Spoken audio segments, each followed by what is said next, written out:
Le comte de Monte Cristo, partie 13. Suite du chapitre 33.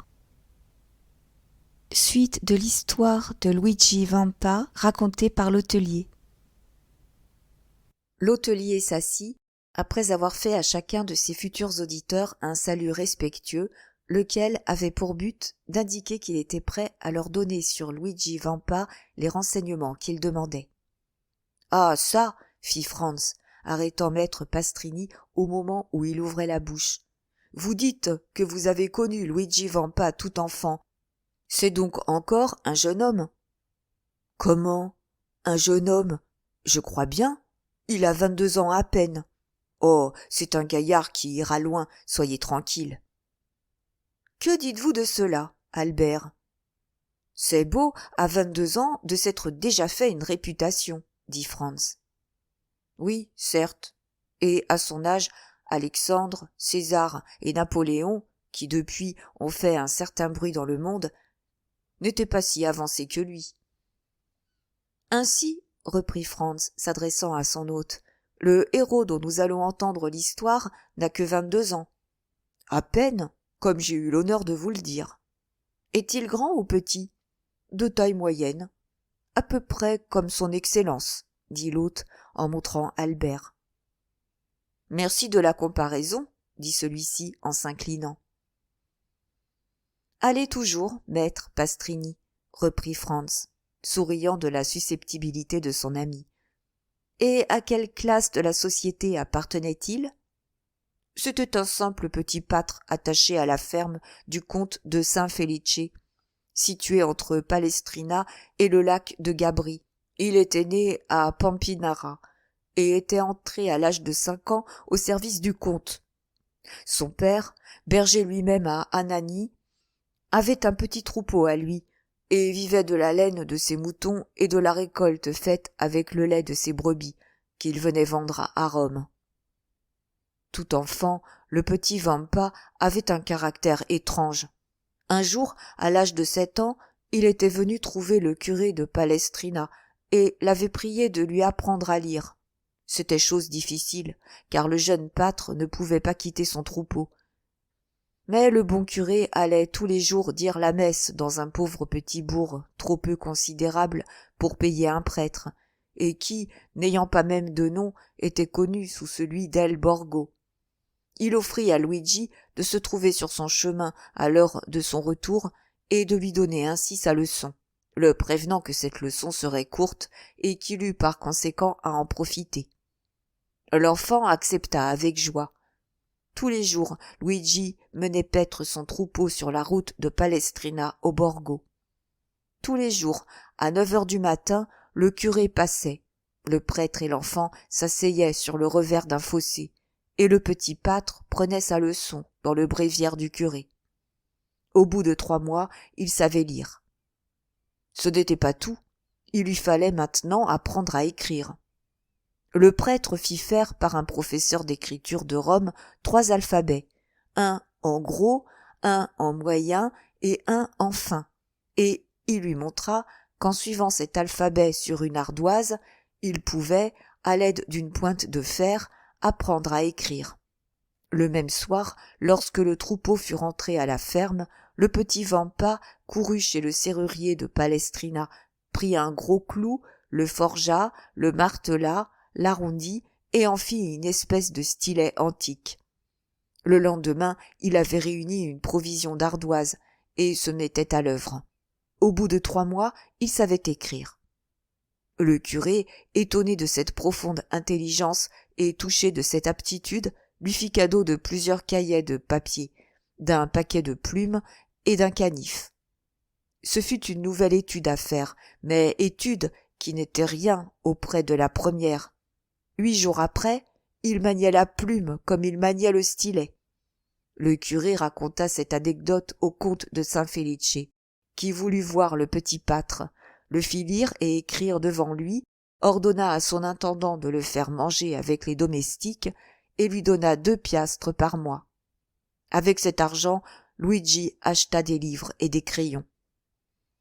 En effet, il avait appliqué à tous les objets cette facilité d'imitation qu'il avait, et comme Giotto enfant, il dessinait sur ses ardoises ses brebis, les arbres, les maisons.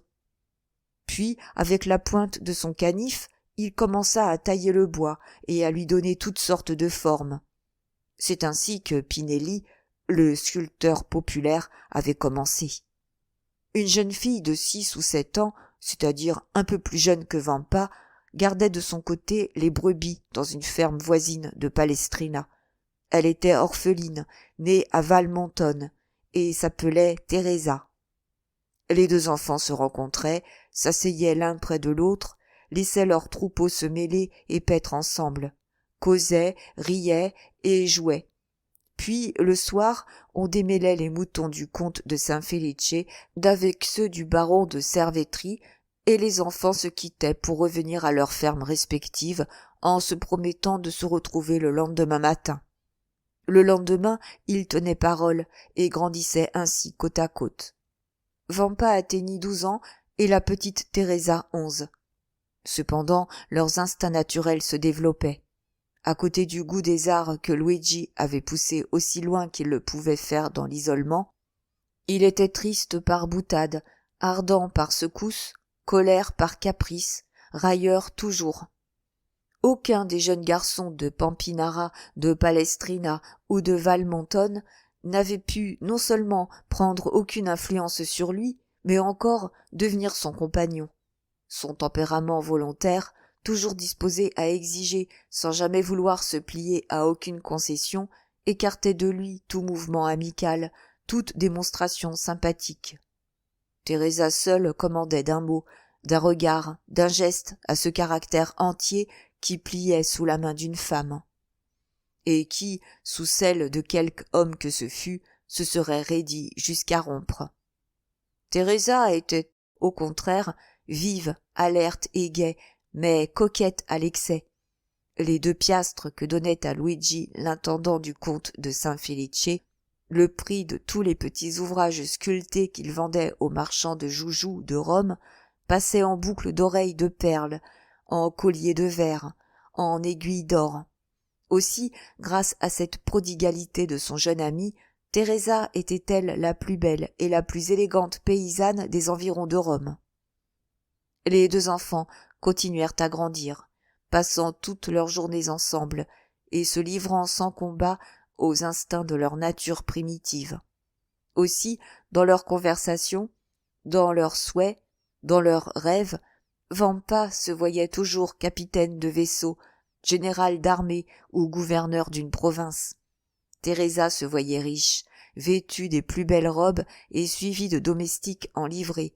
Puis, quand ils avaient passé toute la journée à broder leur avenir de ces folles et brillantes arabesques, ils se séparaient pour ramener chacun leurs moutons dans leur étable et redescendre de la hauteur de leurs songes à l'humilité de leur position réelle.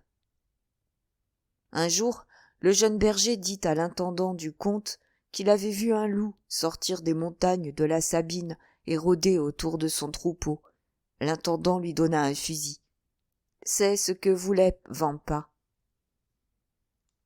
Ce fusil se trouva par hasard être un excellent canon de Brescia, portant la balle comme une carabine anglaise. Seulement, un jour, le comte, en assommant un renard blessé, en avait cassé la crosse, et l'on avait jeté le fusil au rebut. Cela n'était pas une difficulté pour un sculpteur comme Vampa. Il examina la couche primitive, calcula ce qu'il fallait y changer pour la mettre à son coup d'œil, et fit une autre crosse chargée d'ornements si merveilleux que, s'il eût voulu aller vendre à la ville le bois seul, il en eût certainement tiré 15 ou 20 piastres. Mais il n'avait garde d'agir ainsi. Un fusil avait longtemps été le rêve du jeune homme. Dans tous les pays où l'indépendance est substituée à la liberté, le premier besoin qu'éprouve tout cœur fort, toute organisation puissante, est celui d'une arme qui assure en même temps l'attaque et la défense, et qui, faisant celui qui la porte terrible, le fait souvent redouter. À partir de ce moment, Vampa donna tous les instants qui lui restèrent à l'exercice du fusil. Il acheta de la poudre et des balles, et tout lui devint un but. Le tronc de l'olivier, triste, chétif et gris, qui pousse au versant des montagnes de la Sabine. Le renard qui, le soir, sortait de son terrier pour commencer sa chasse nocturne, et l'aigle qui planait dans l'air.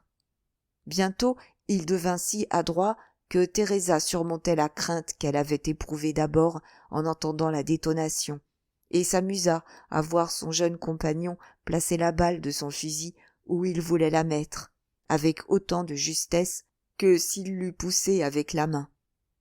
Un soir, un loup sortit effectivement d'un bois de sapins près duquel les deux jeunes gens avaient l'habitude de demeurer. Le loup n'avait pas fait 10 pas en plaine qu'il était mort.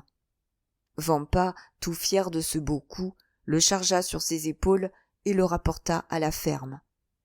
Tous ces détails donnaient à Luigi une certaine réputation aux alentours de la ferme. L'homme supérieur, partout où il se trouve, se crée une clientèle d'admirateurs. On parlait dans les environs de ce jeune pâtre comme du plus adroit, du plus fort et du plus brave contadino qui fût à 10 lieues à la ronde. Et quoique de son côté Teresa, dans un cercle plus étendu encore, passât pour une des plus jolies filles de la Sabine, personne ne s'avisait de lui dire un mot d'amour, car on la savait aimée par Vampa. Et cependant, les deux jeunes gens ne s'étaient jamais dit qu'ils s'aimaient. Ils avaient poussé l'un à côté de l'autre, comme deux arbres qui mêlent leurs racines sous le sol, leurs branches dans l'air, leurs parfums dans le ciel. Seulement, leur désir de se voir était le même. Ce désir était devenu un besoin, et ils comprenaient plutôt la mort qu'une séparation d'un seul jour.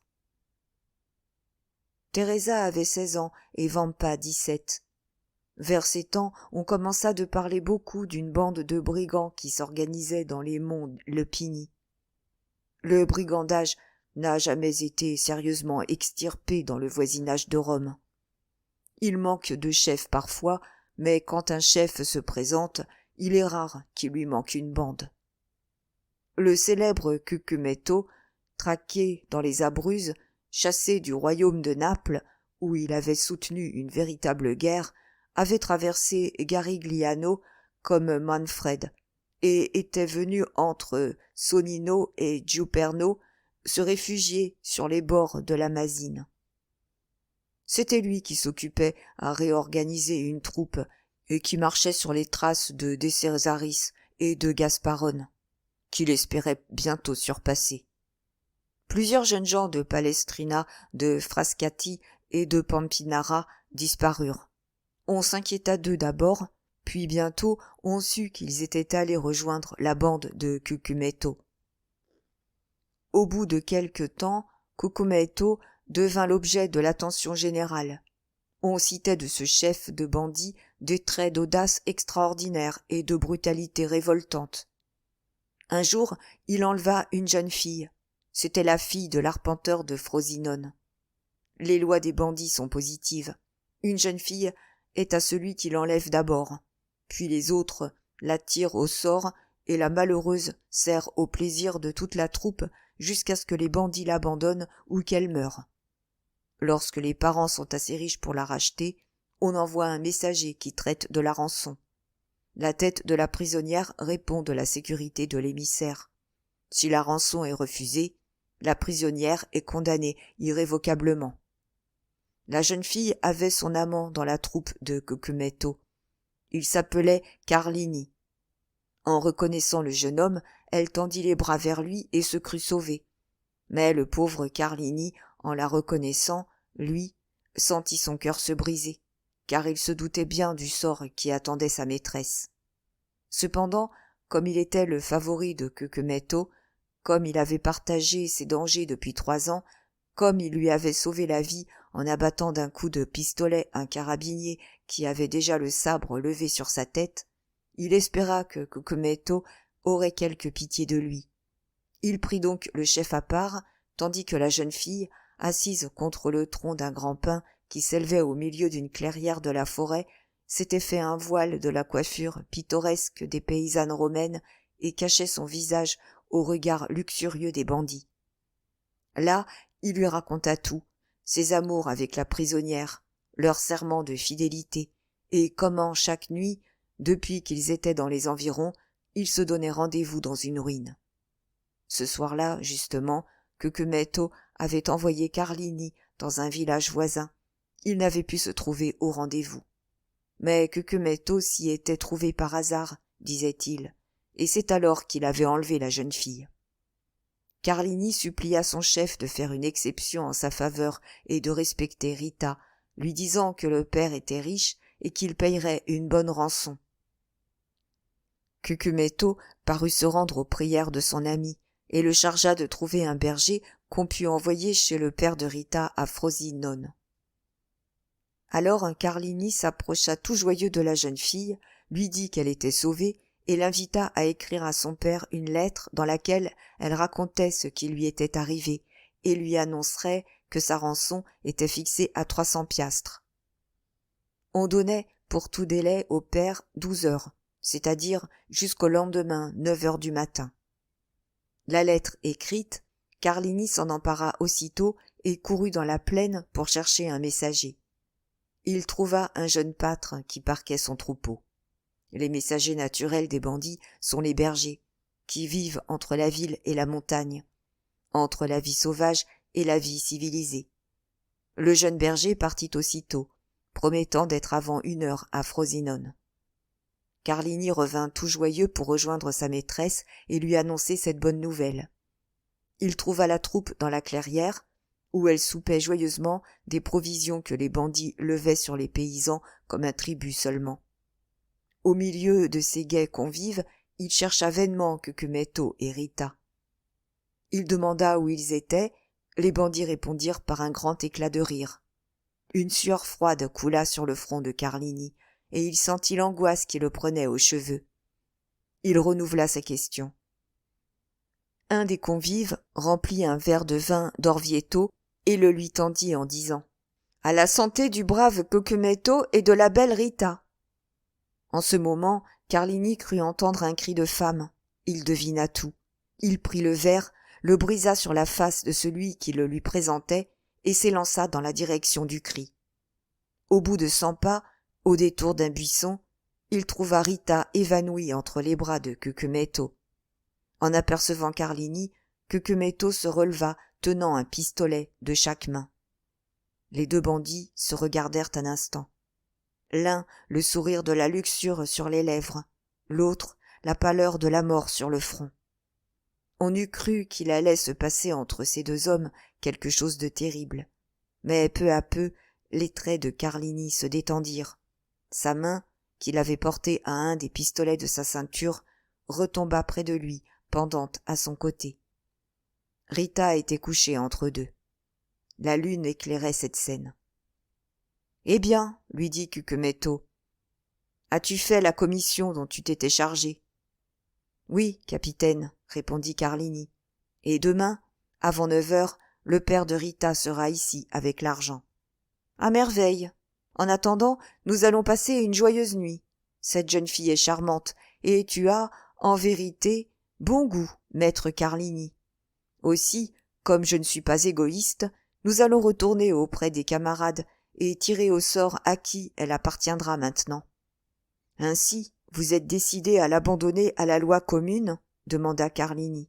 « Et pourquoi ferait-on exception en sa faveur ?»« J'avais cru qu'à ma prière... »« Et qu'es-tu plus que les autres ?»« C'est juste. »« Mais sois tranquille, reprit Cucumetto en riant. Un peu plus tôt, un peu plus tard, ton tour viendra. » Les dents de Carlini se serraient à se briser. « Allons, dit Cucumetto, en faisant un pas vers les convives. Viens-tu ? Je vous suis. Cucumetto s'éloigna sans perdre de vue Carlini, car sans doute il craignait qu'il ne le frappât par derrière. Mais rien dans le bandit ne dénonçait une intention hostile. Il était debout, les bras croisés, près de Rita toujours évanouie. Un instant, l'idée de Cucumetto fut que le jeune homme allait la prendre dans ses bras et fuir avec elle. Mais peu lui importait maintenant. il avait eu de Rita ce qu'il voulait. Et quant à l'argent, 300 piastres répartis à la troupe faisaient une si pauvre somme qu'il s'en souciait médiocrement. Il continua donc sa route vers la clairière. Mais, à son grand étonnement, Carlini y arriva presque aussitôt que lui. « Le tirage au sort! Le tirage au sort !» crièrent tous les bandits en apercevant le chef. Et les yeux de tous ces hommes brillèrent d'ivresse et de lascivité, tandis que la flamme du foyer jetait sur toute leur personne une lueur rougeâtre qui les faisait ressembler à des démons. Ce qu'ils demandaient était juste. Aussi le chef fit-il de la tête un signe annonçant qu'il acquiesçait à leur demande. On mit tous les noms dans un chapeau, celui de Carlini comme ceux des autres, et le plus jeune de la bande tira de l'urne improvisée un bulletin. Ce bulletin portait le nom de Diavolaccio. C'était celui-là même qui avait proposé à Carlini la santé du chef, et à qui Carlini avait répondu en lui brisant le verre sur la figure. Une large blessure ouverte de la tempe à la bouche laissait couler le sang à flots. Diavolaccio, se voyant ainsi favorisé de la fortune, poussa un éclat de rire. « Capitaine, dit-il, tout à l'heure, Carlini n'a pas voulu boire à votre santé. Proposez-lui de boire à la mienne. Il aura peut-être plus de condescendance pour vous que pour moi. » Chacun s'attendait à une explosion de la part de Carlini, mais au grand étonnement de tous, il prit un verre d'une main, un fiasco de l'autre, puis, remplissant le verre. « À ta santé, Diavolaccio, dit-il, d'une voix parfaitement calme. Et il avala le contenu du verre sans que sa main tremblât. Puis, s'asseyant près du feu. « Ma part de souper, dit-il. La course que je viens de faire m'a donné de l'appétit. »« Vive Carlini !» s'écrièrent les brigands. « À la bonne heure. Voilà ce qui s'appelle prendre la chose en bon compagnon. » Et tous reformèrent le cercle autour du foyer, tandis que Diavolaccio s'éloignait. Carlini mangeait et buvait comme si rien ne s'était passé. Les bandits le regardaient avec étonnement, ne comprenant rien à cette impassibilité, lorsqu'ils entendirent derrière eux retentir sur le sol un pas alourdi. Ils se retournèrent et aperçurent Diavolaccio tenant la jeune fille entre ses bras. Elle avait la tête renversée, et ses longs cheveux pendaient jusqu'à terre. À mesure qu'ils rentraient dans le cercle de la lumière projetée par le foyer, on s'apercevait de la pâleur de la jeune fille et de la pâleur du bandit. Cette apparition avait quelque chose de si étrange et de si solennel que chacun se leva, excepté Carlini, qui resta assis et continua de boire et de manger, comme si rien ne se passait autour de lui. Diavolaccio continuait de s'avancer au milieu du plus profond silence, et déposa Rita aux pieds du capitaine. Alors tout le monde put reconnaître la cause de cette pâleur de la jeune fille et de cette pâleur du bandit. Rita avait un couteau enfoncé jusqu'au manche au-dessous de la mamelle gauche. Tous les yeux se portèrent sur Carlini. La gaine était vide à sa ceinture.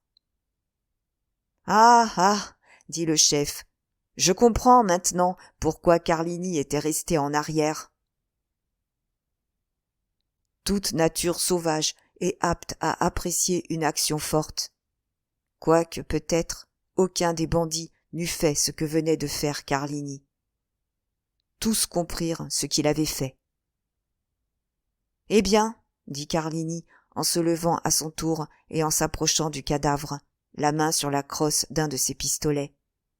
« Y a-t-il encore quelqu'un qui me dispute cette femme ?»« Non, dit le chef, elle est à toi. » Alors Carlini la prit à son tour dans ses bras et l'emporta hors du cercle de lumière que projetait la flamme du foyer.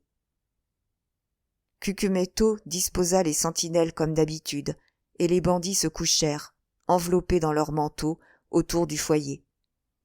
À minuit, la sentinelle donna l'éveil, et en un instant, le chef et ses compagnons furent sur pied. C'était le père de Rita qui arrivait lui-même, portant la rançon de sa fille. « Tiens, dit-il à Cucumetto, en lui tendant un sac d'argent, voici 300 pistoles. Rends-moi mon enfant. » Mais le chef, sans prendre l'argent, lui fit signe de le suivre. Le vieillard obéit. Tous deux s'éloignèrent sous les arbres, à travers les branches desquels filtraient les rayons de la lune. Enfin, Cucumetto s'arrêta, étendant la main et montrant au vieillard 2 personnes groupées au pied d'un arbre. « Tiens, lui dit-il, demande ta fille à Carlini. C'est lui qui t'en rendra compte. » Et il s'en retourna vers ses compagnons. Le vieillard resta immobile et les yeux fixes. Il sentait que quelque malheur inconnu, immense, inouï, planait sur sa tête. Enfin, il fit quelques pas vers le groupe informe dont il ne pouvait se rendre compte. Au bruit qu'il faisait en s'avançant vers lui, Carlini releva la tête, et les formes des 2 personnages commencèrent à apparaître plus distinctes aux yeux du vieillard. Une femme était couchée à terre, la tête posée sur les genoux d'un homme assis et qui se tenait penché vers elle. C'était en se relevant que cet homme avait découvert le visage de la femme, qu'il tenait serré contre sa poitrine. Le vieillard reconnut sa fille, et Carlini reconnut le vieillard.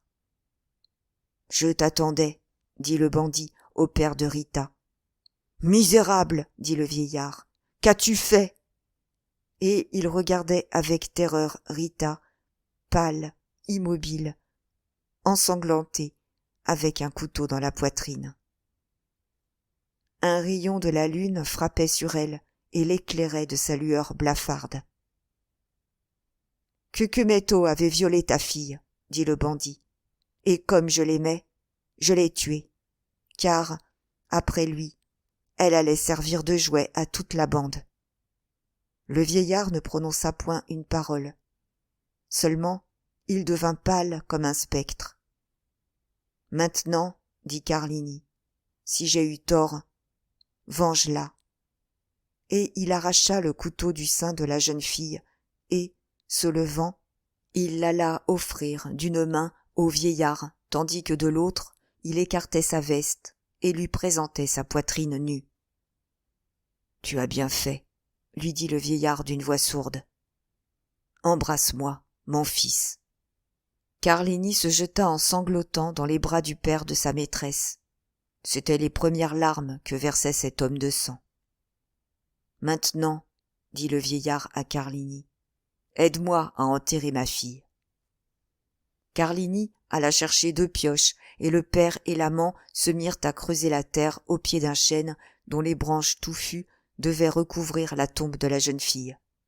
Quand la tombe fut creusée, le père l'embrassa le premier, l'amant ensuite. Puis, l'un la prenant par les pieds, l'autre par-dessous les épaules, ils la descendirent dans la fosse.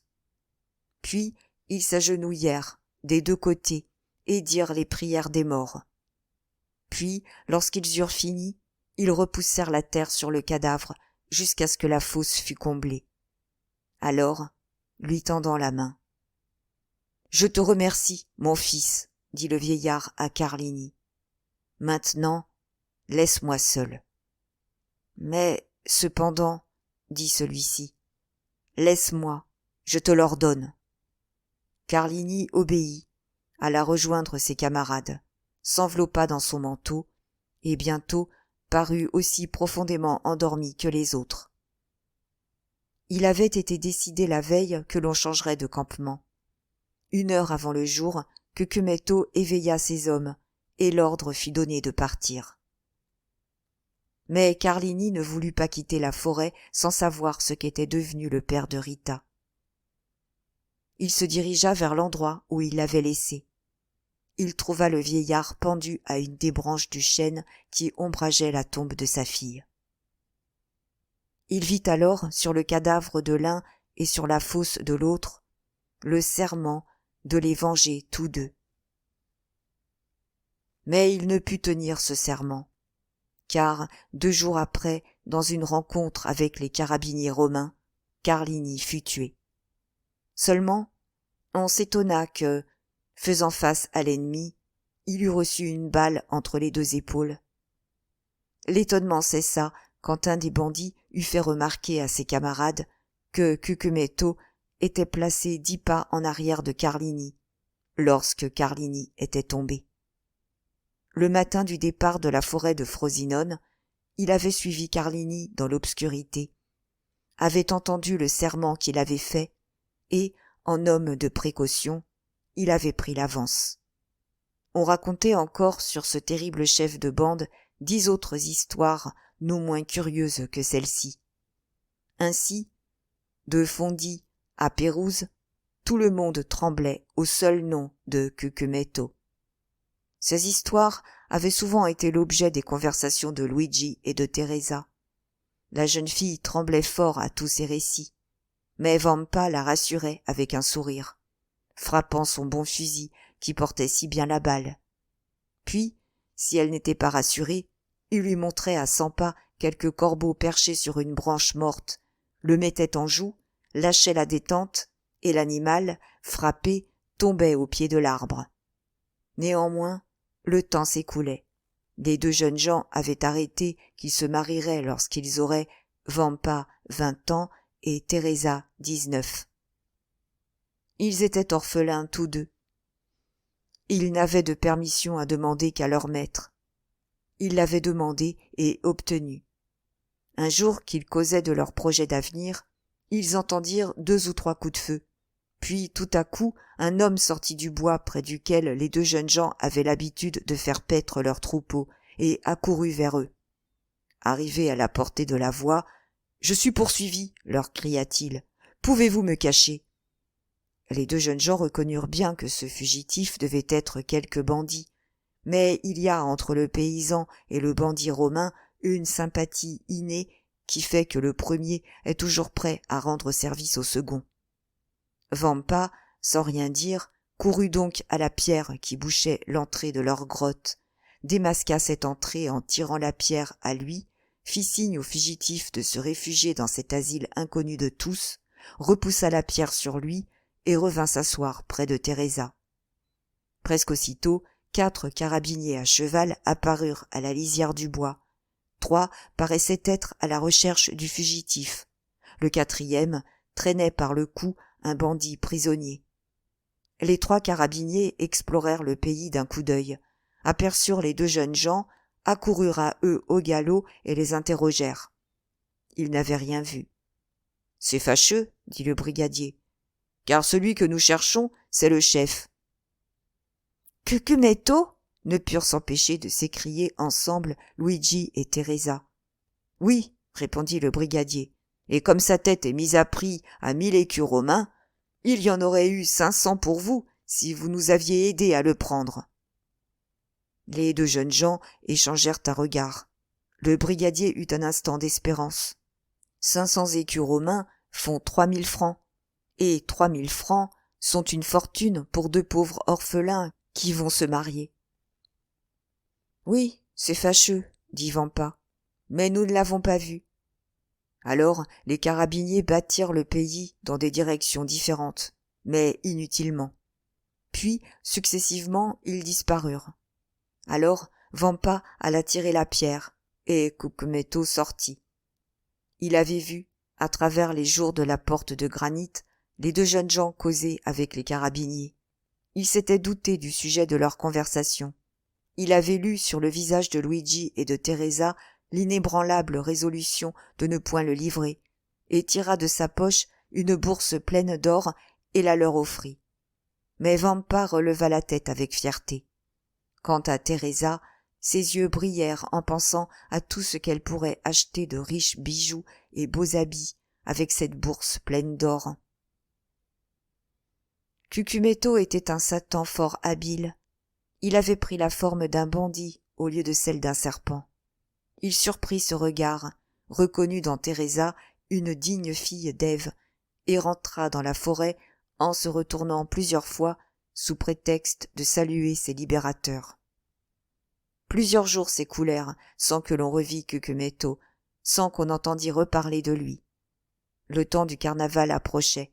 Le comte de San Felice annonça un grand bal masqué où tout ce que Rome avait de plus élégant fut invité. Teresa avait grande envie de voir ce bal.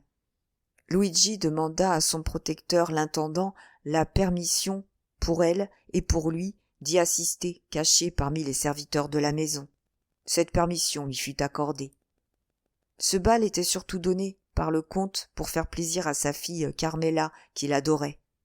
Carmela était juste de l'âge et de la taille de Teresa, et Teresa était au moins aussi belle que Carmela.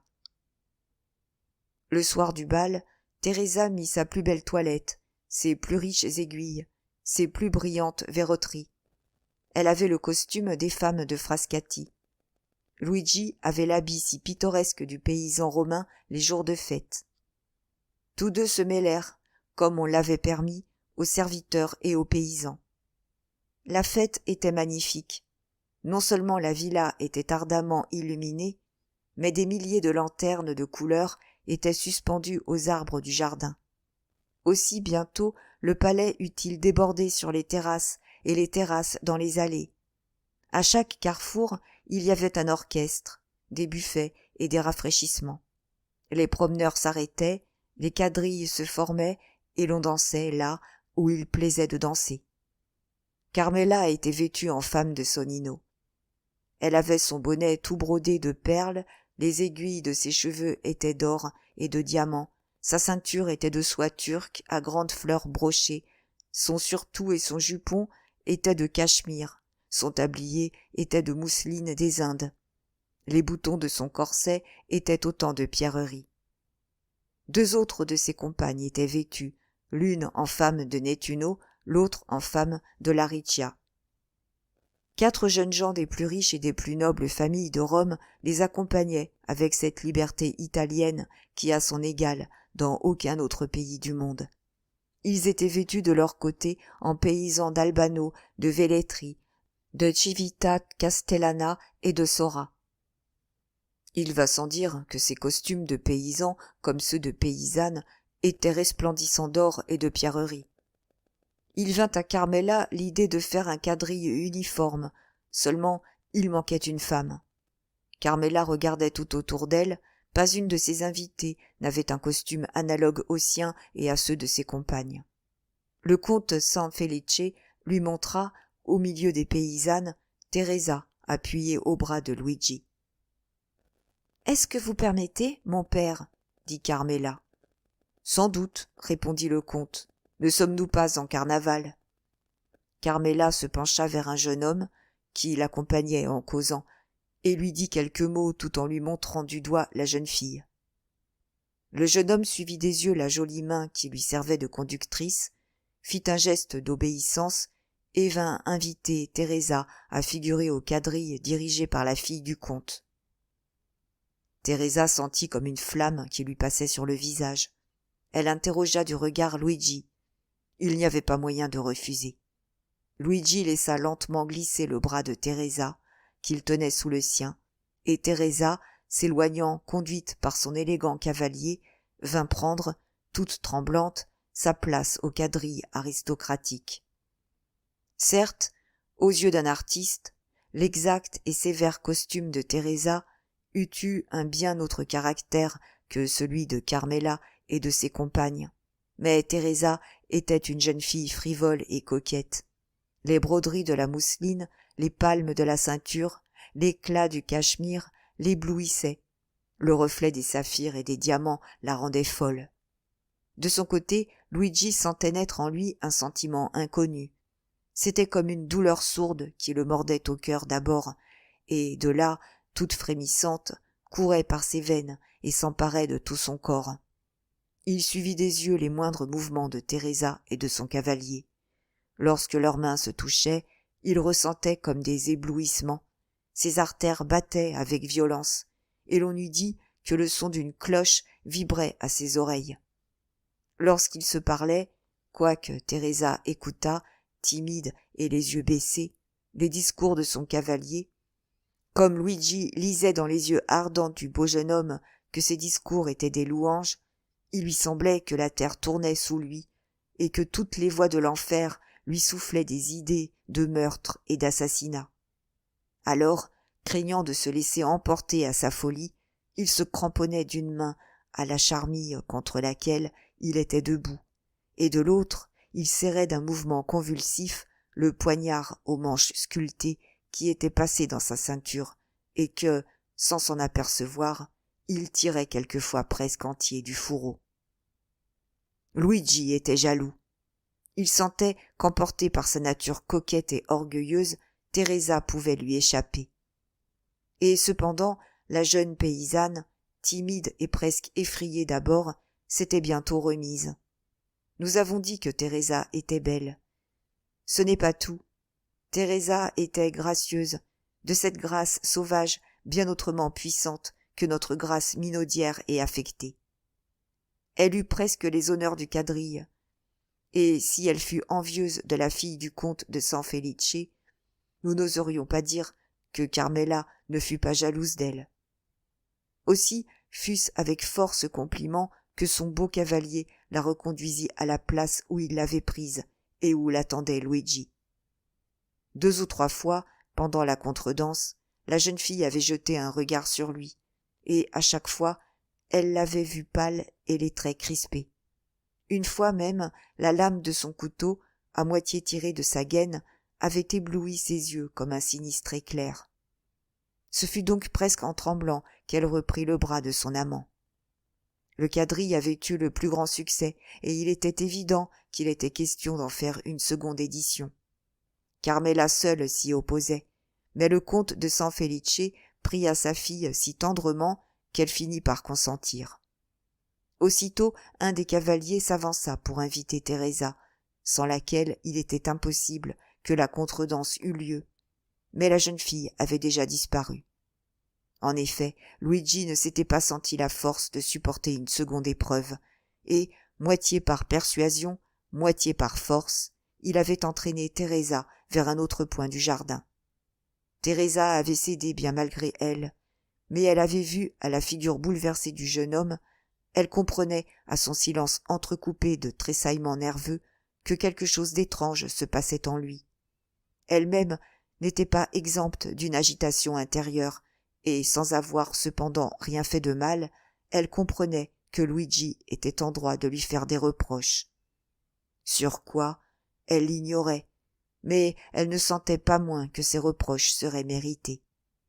Cependant, au grand étonnement de Teresa, Luigi demeura muet, et pas une parole n'entr'ouvrit ses lèvres pendant tout le reste de la soirée.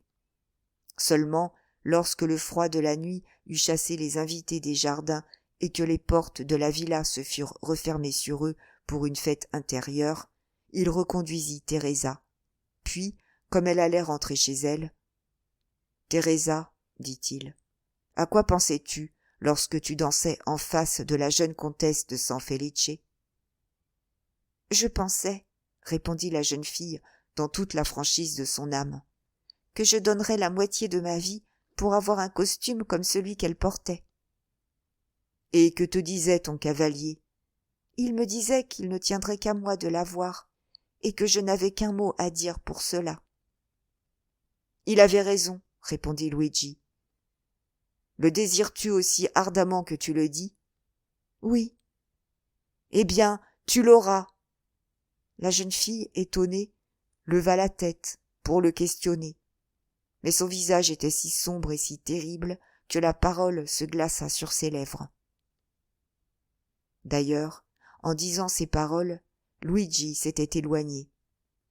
Teresa le suivit des yeux dans la nuit tant qu'elle put l'apercevoir. Puis, lorsqu'il eut disparu, elle rentra chez elle en soupirant. Cette même nuit, il arriva un grand événement, par l'imprudence sans doute de quelques domestiques qui avaient négligé d'éteindre les lumières. Le feu prit à la villa San Felice, juste dans les dépendances de l'appartement de la belle Carmela. Réveillée au milieu de la nuit par la lueur des flammes, elle avait sauté au bas de son lit, s'était enveloppée de sa robe de chambre et avait essayé de fuir par la porte. Mais le corridor par lequel il fallait passer était déjà la proie de l'incendie. Alors, elle était rentrée dans sa chambre, appelant à grands cris du secours, quand tout à coup, sa fenêtre, située à 20 pieds du sol, s'était ouverte. Un jeune paysan s'était élancé dans l'appartement, l'avait prise dans ses bras et, avec une force et une adresse surhumaines, l'avait transportée sur le gazon de la pelouse, où elle s'était évanouie. Lorsqu'elle avait repris ses sens, son père était devant elle. Tous les serviteurs l'entouraient, lui portant des secours. Une aile tout entière de la villa était brûlée, mais qu'importait, puisque Carmela était saine et sauve. On chercha partout son libérateur, mais son libérateur ne reparut point.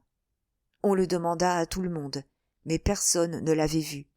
Quant à Carmela, elle était si troublée qu'elle ne l'avait point reconnu. Au reste, comme le comte était immensément riche, à part le danger qu'avait couru Carmela, et qui lui parut, par la manière miraculeuse dont elle y avait échappé, plutôt une nouvelle faveur de la Providence qu'un malheur réel, la perte occasionnée par les flammes fut peu de chose pour lui. Le lendemain, à l'heure habituelle, les deux jeunes gens se retrouvèrent à la lisière de la forêt. Luigi était arrivé le premier. Il vint au-devant de la jeune fille avec une grande gaieté. Il semblait avoir complètement oublié la scène de la veille. Teresa était visiblement pensive, mais en voyant Luigi ainsi disposé, elle affecta de son côté l'insouciance rieuse qui était le fond de son caractère quand quelque passion ne le venait pas troubler. Luigi prit le bras de Teresa sous le sien et la conduisit jusqu'à la porte de la grotte. Là, il s'arrêta. La jeune fille, comprenant qu'il y avait quelque chose d'extraordinaire, le regarda fixement.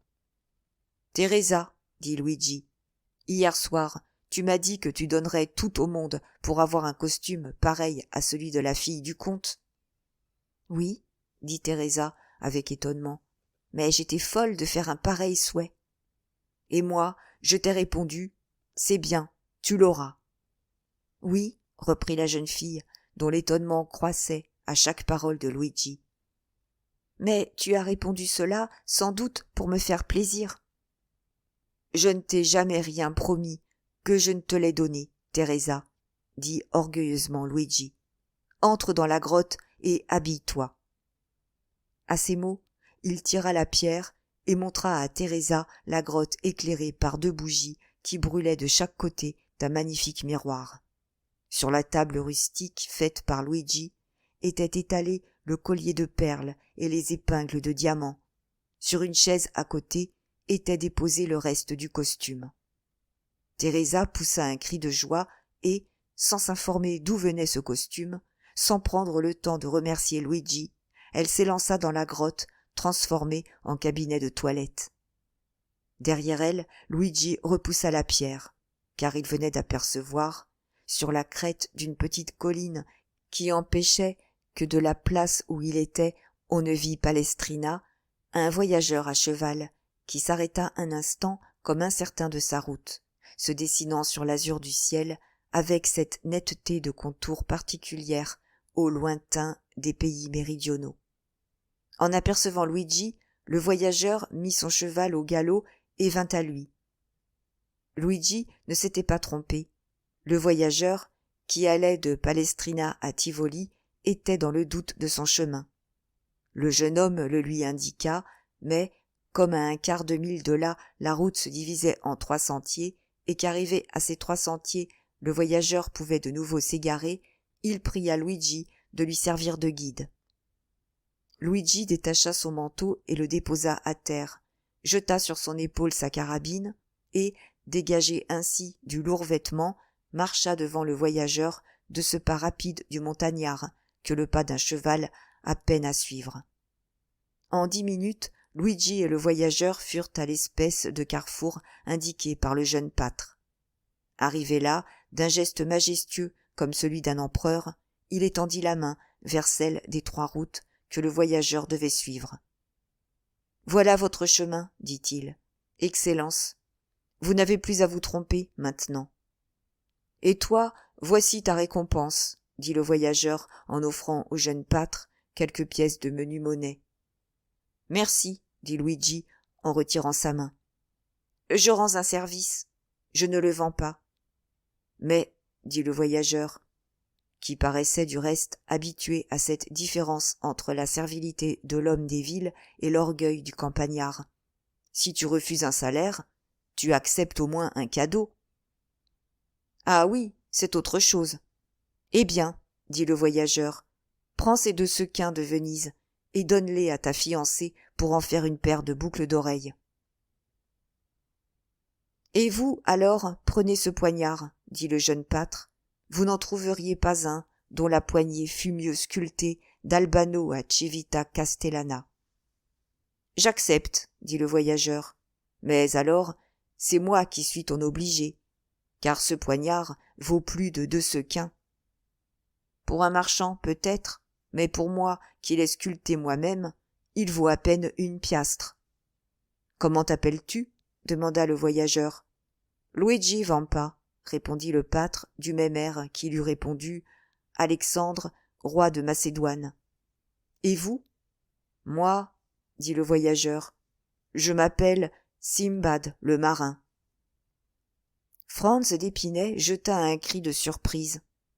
Simbad le marin? dit-il. Oui, reprit le narrateur, c'est le nom que le voyageur donna à Vampa comme étant le sien. Eh bien, mais qu'avez-vous à dire contre ce nom? Interrompit Albert. C'est un fort beau nom, et les aventures du patron de ce monsieur m'ont, je dois l'avouer, fort amusé dans ma jeunesse. Franz n'insista pas davantage. Ce nom de Simbad le marin, comme on le comprend bien, avait réveillé en lui tout un monde de souvenirs, comme avait fait la veille celui du comte de Monte Cristo. Continuez, dit-il à l'hôte. Vampa mit dédaigneusement les 2 sequins dans sa poche et reprit lentement le chemin par lequel il était venu. Arrivé à 200 ou 300 pas de la grotte, il crut entendre un cri. Il s'arrêta, écoutant de quel côté venait ce cri. Au bout d'1 seconde, il entendit son nom prononcé distinctement. L'appel venait du côté de la grotte. Il bondit comme un chamois, armant son fusil tout en courant, et parvint en moins d'1 minute au sommet de la colline opposée à celle où il avait aperçu le voyageur. Là, les cris « Au secours !» arrivèrent à lui plus distincts. Il jeta les yeux sur l'espace qu'il dominait. Un homme enlevait Teresa, comme le centaure Nessus d'Ejanir. Cet homme, qui se dirigeait vers le bois, était déjà aux 3/4 du chemin de la grotte à la forêt. Vampa mesura l'intervalle. Cet homme avait 200 pas d'avance au moins sur lui. Il n'y avait pas de chance de le rejoindre avant qu'il eût gagné le bois. Le jeune pâtre s'arrêta comme si ses pieds eussent pris racine. Il appuya la crosse de son fusil à l'épaule, leva lentement le canon dans la direction du ravisseur, le suivit 1 seconde dans sa course et fit feu.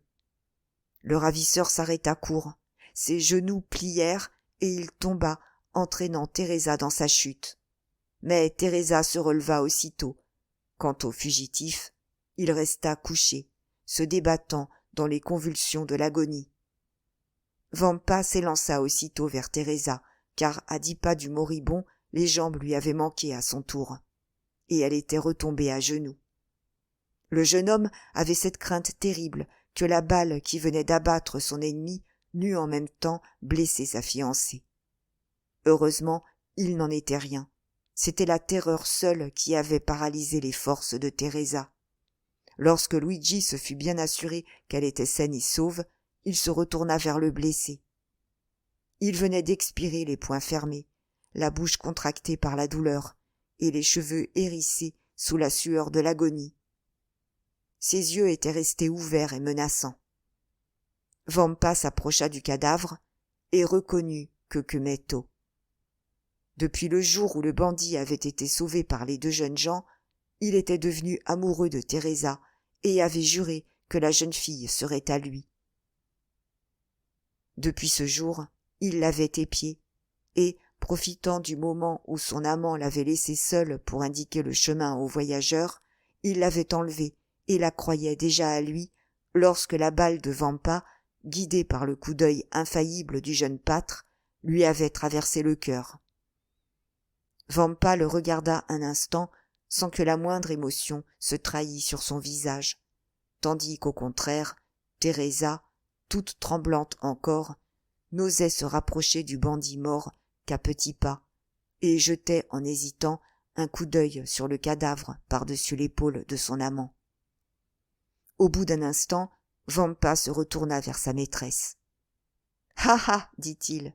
« C'est bien, tu es habillée.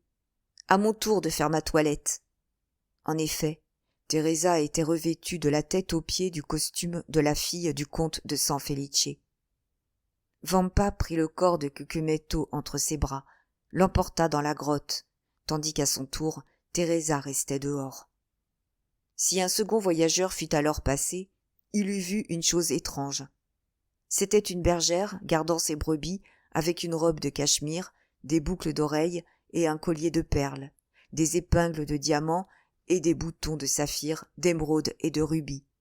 Sans doute, il se fût cru revenu au temps de Florian et eût affirmé, en revenant à Paris, qu'il avait rencontré la bergère des Alpes, assise au pied des monts Sabins. Au bout d'un quart d'heure, Vampa sortit à son tour de la grotte. Son costume n'était pas moins élégant dans son genre que celui de Teresa.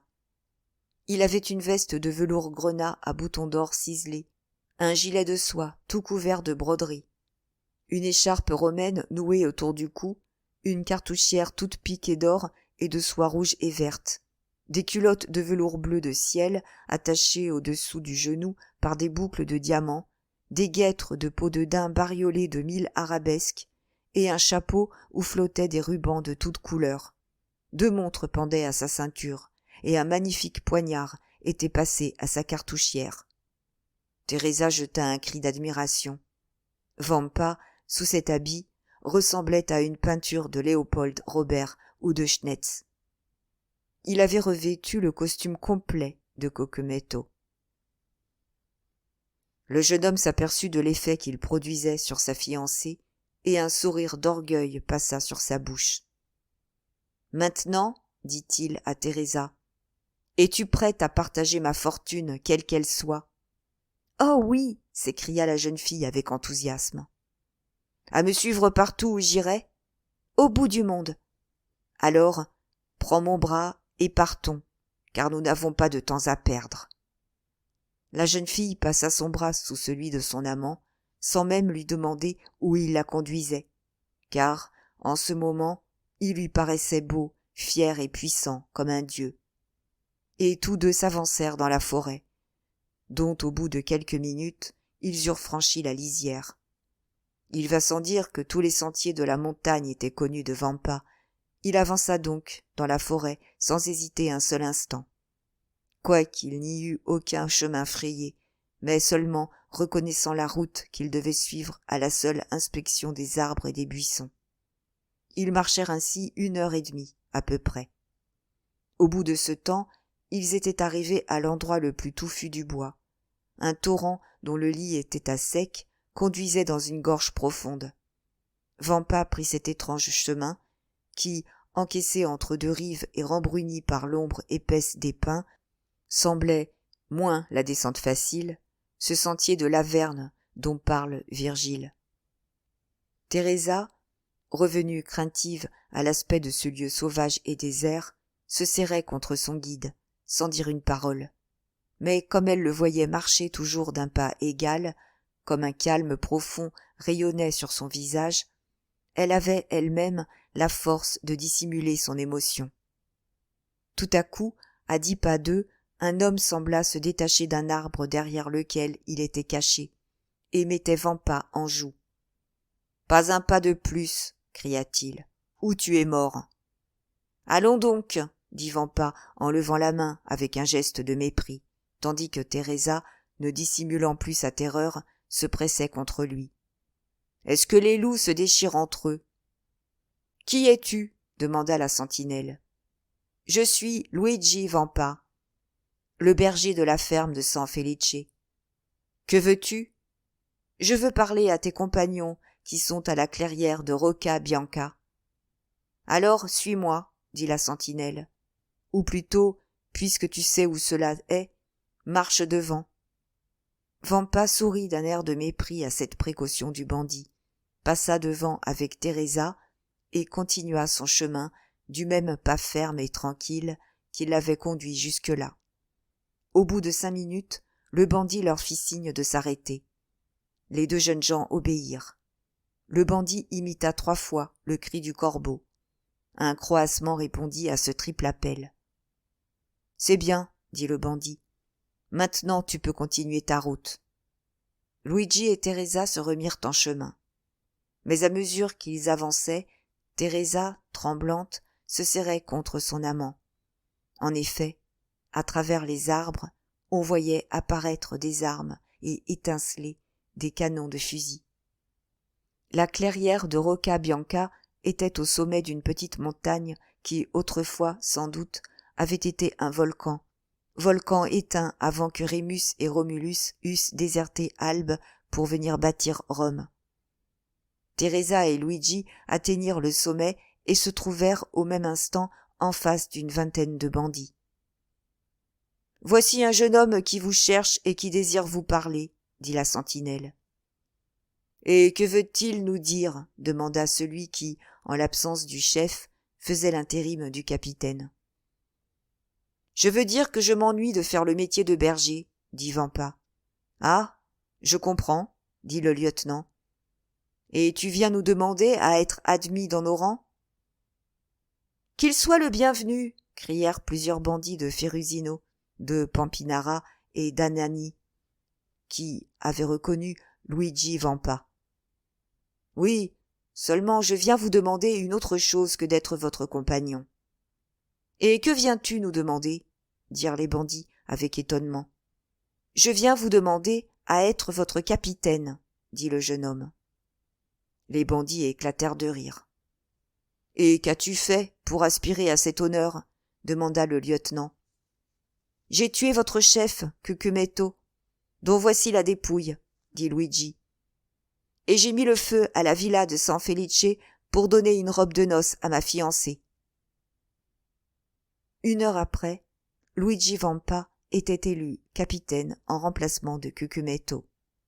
« Eh bien, mon cher Albert, » dit Franz, en se retournant vers son ami, « que pensez-vous maintenant du citoyen Luigi Vampa ?»« Je dis que c'est un mythe, » répondit Albert, « et qu'il n'a jamais existé. »« Qu'est-ce que c'est qu'un mythe ?» demanda Pastrini. « Ce serait trop long à vous expliquer, mon cher hôte, » répondit Franz. « Et vous dites donc que maître Vampa exerce en ce moment sa profession aux environs de Rome ? Et avec une hardiesse dont jamais bandit avant lui n'avait donné l'exemple. La police a tenté vainement de s'en emparer, alors. Que voulez-vous ? Il est d'accord à la fois avec les bergers de la plaine, les pêcheurs du Tibre et les contrebandiers de la côte. On le cherche dans la montagne, il est sur le fleuve. On le poursuit sur le fleuve, il gagne la pleine mer. Puis, tout à coup, quand on le croit réfugié dans l'île d'El Giglio, d'El Ganuti ou de Monte Cristo, on le voit reparaître à Albano, à Tivoli ou à la Riccia. Et quelle est sa manière de procéder à l'égard des voyageurs ? Ah, mon Dieu, c'est bien simple. Selon la distance où l'on est de la ville, il leur donne 8 heures, 12 heures, 1 jour pour payer leur rançon. Puis, ce temps écoulé, il accorde 1 heure de grâce. À la 60e minute de cette heure, s'il n'a pas l'argent, il fait sauter la cervelle du prisonnier d'un coup de pistolet, ou lui plante son poignard dans le cœur, et tout est dit. « Eh bien, Albert, » demanda Franz à son compagnon, « êtes-vous toujours disposé à aller au Colisée par les boulevards extérieurs ?»« Parfaitement, » dit Albert, « si la route est plus pittoresque. » En ce moment, 9 heures sonnèrent. La porte s'ouvrit et notre cocher parut. « Excellence, dit-il, la voiture vous attend. »« Eh bien, dit Franz, en ce cas, au Colisée. »« Par la porte del Popolo, Excellence, ou par les rues ?»« Par les rues, morbleu, par les rues, s'écria Franz. « Ah, mon cher, dit Albert en se levant à son tour et en allumant son 3e cigare. En vérité, je vous croyais plus brave que cela. Sur ce, les 2 jeunes gens descendirent l'escalier et montèrent en voiture.